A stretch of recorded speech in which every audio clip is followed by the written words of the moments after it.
Kanang kung mahilig ta mo basa og mga kanang stories o novel or tan-aw og mga salida sa sine or sa Netflix, dunay mga inyong tag mga salida or istorya na kana bitawng wala nato gi-expect nga mauni ang kanang plot o nang dagan sa istorya. Abi nato nga wala na pildi na gyud ning kuan kining main actor, kining protagonist, wala na gyud. Pero kalit lang no, dunay mga twist nga atong gitawag sa maong istorya ug nga sa katapusan, well, as expected, uh, lahi po ng tragic nga ending, no? Pero kasagaran yun, makaingon tag, oh, lagi mo gyud istorya, daog gyud gyapon ang kining bida. Siya gyud bida, so siya gyapoy kanang katapusan sa istorya, siya gyapon ang imdaog sa maong istorya.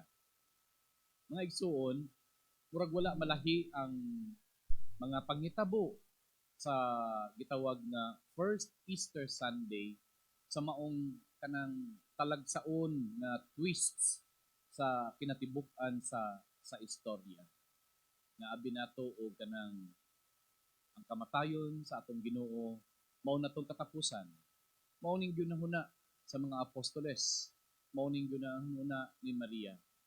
Ang mga apostoles siguro nakahinumdum man sila sa kanunay nga gisulti ni Jesus o mga pipila ka mga higayon nga giingon ni Jesus nga human siya nga patyon tulo ka adlaw niini siya mabanhaw pag-usab.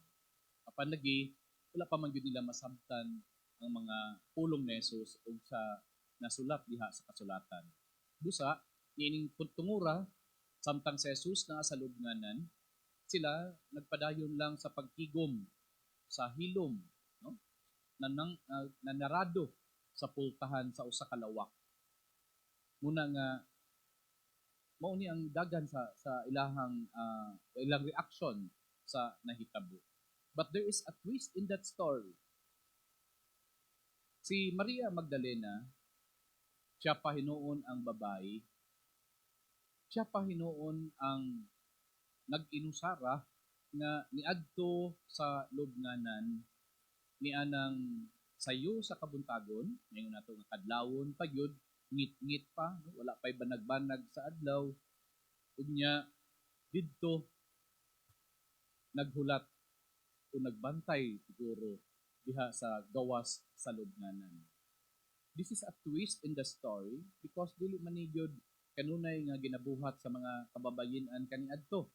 May nasayod sila daan na peligro o nga wala sa ilahang kultura nga ang babae maginusara ni anang tungura niya ngit-ngit pa kaayo.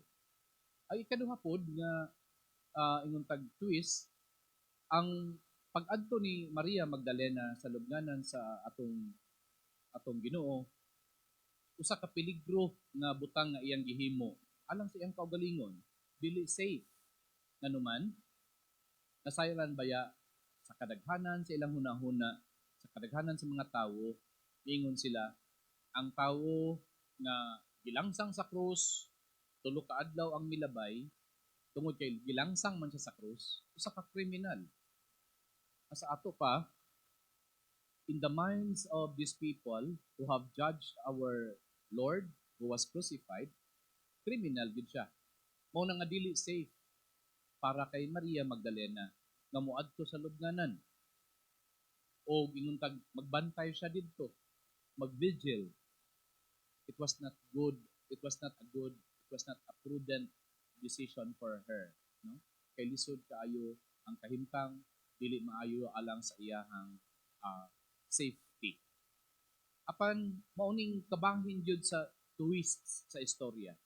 Samtang ang mga kalalakinan nahadlok sa usa ka lawak, nagtapok, nanrangka, ang usa ka babayi nangahas, nag-dare nga muadto sa lubnganan, pagtan-aw, pagbantay sa lubong sa iyahang iilang nga magtutudlo, Rabboni, nga ang iyahang kinatibukan sa iyahang kinabuhi isip sumusunod ni Kristo, no? Gitagaan, gihatag niya og total devotion, a loving service. Kanunay, very consistent in the life of Mary Magdalene. Gani, matod pa sa laing bahin sa diha sa Ebanghelyo, si Maria Magdalena, isa sa mga babayi na nagsuporta sa ministriya sa atong Ginoo. Na nagsuporta kaniya, pinaagi sa iyang from her personal resources. Sa ato pa, gikan sa iyahang mga kita, iyahang gihatag kini aron pagsuporta sa kanunayon nga pagbuhat sa atong Ginoo sa iyahang ministry. But again, at the end of the story, there is a twist. Siya na hinuon gyud ang nangahas nga pagpadayon sa pag-alagad sa atong Ginoo bisan diha sa lubnganan. Ug mao nga isip siguro hatag og kanang gasa kaniya sa nabanhaw nga Dios. There is also a twist. Kaniadto, wala gyud na sa ilahang sa kultura sa mga first century Palestine. Wala sa ilahang kultura na ang usa ka babayi dunay ingon tag tahas, dunay responsibilidad sa usa ka ingon tag misyon, apostolado. Kining mga ginbuhaton is reserved for the males. Sa mga kalalakin andiyon na. Apan, dili sa atong ebanghelyo, dako no talagsaon kaayo ni nga panghitabo. And the only thing nga nahitabo diri nga si Maria gitagaan og taha sa nabanhaw nga Dios o giingnan siya. Lakaw, adtuhay noon ang akong mga igsoon ug siginli sila nga muadto ako sa akong amahan ug sa inyong amahan, sa akong Dios ug sa inyong Dios. And so Mary was sent. Being sent, mauna ang kahulugan sa usa ka apostoles. Being an apostle means sent. Being sent.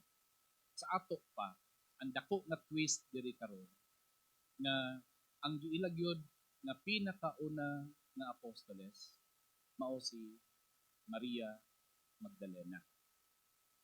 Ug nga sakto lang gyud nga atong tuig 2016 no sa simbahan mag-ulang giila ang ingon tag rightful place and dignity of Mary Magdalene.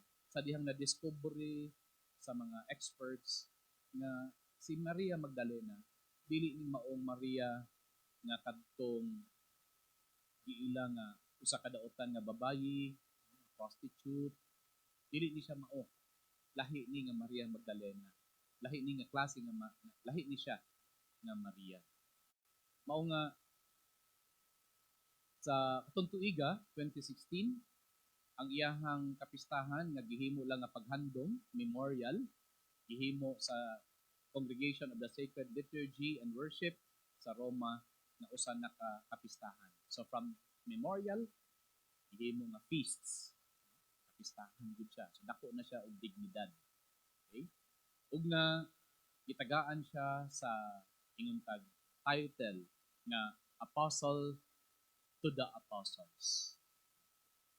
Apostol ngadto sa mga apostoles. Kay siya man ang unang saksi sa pagkabanhaw. Unya, siya ang nagdala sa mayong balita ngadto mismo sa napulo og usa ka apostoles. Such the twists of the story. Ang papel ni Maria Magdalena.